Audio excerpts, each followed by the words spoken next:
In the last lecture on fish, I started to talk about the transition to terrestrial life, or the possibility of it, and that occurred via amphibians, which were the first tetrapod, four-limbed animal to evolve from fish. So today's lecture then is about amphibians. Now, as always, I'm going to start with sort of a personal place-based recordings that can introduce some of the concepts about amphibians.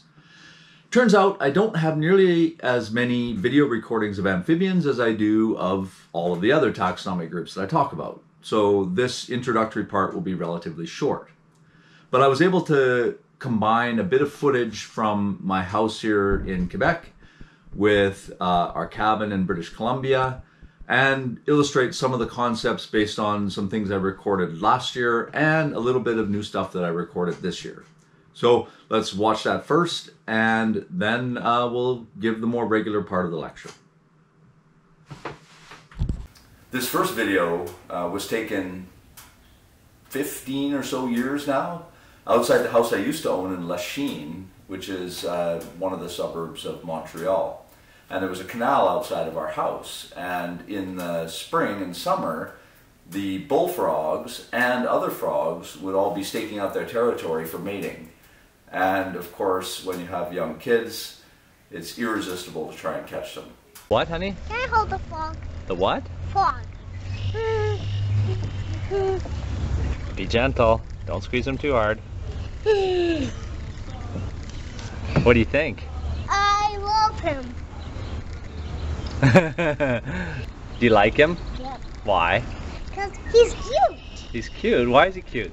We caught him. How did we catch him? You caught him. How did I catch him?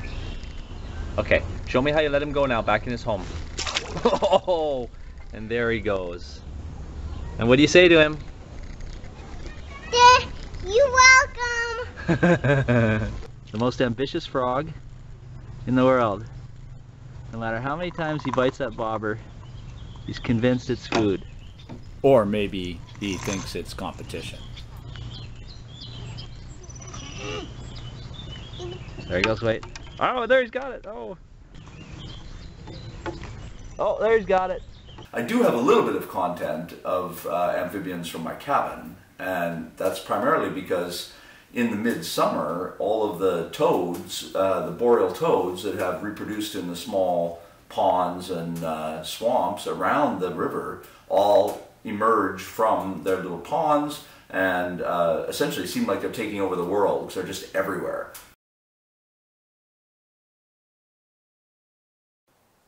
So this toad in British Columbia is demonstrating for you positive pressure breathing. You see his nostrils opening and closing. So in this case, he opens his nostrils, lowers the bottom of his mouth, which increases the buccal cavity, which then causes the pressure in there to be less, which sucks air into the buccal cavity.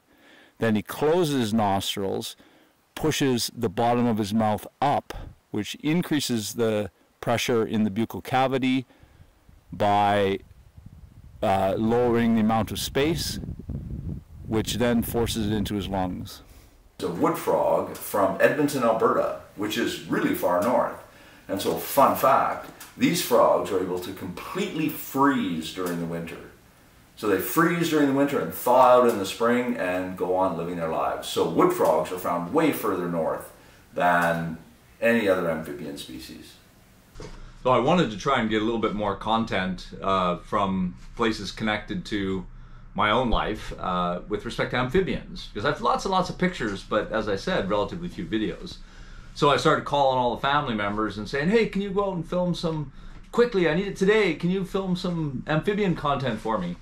And so my brother in California, who lives on our family vineyard and winery, decided to do that. And so he went up on the hill just above the vineyard, and this is Napa, California, and started turning over logs, because during the summer, when things are dry, a lot of amphibians who need to keep their skin relatively moist will hide under logs or rocks, because that keeps them moist, and then they come out in the nighttime when it's not so hot and dry.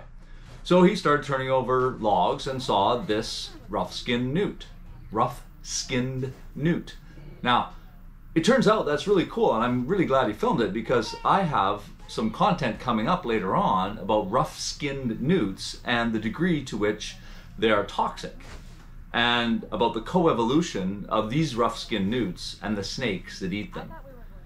The other stuff I will show you later on in the lecture is from Vancouver Island, where the level of toxicity and the resistance of the snakes that eat them to that toxicity is very different than it is in California.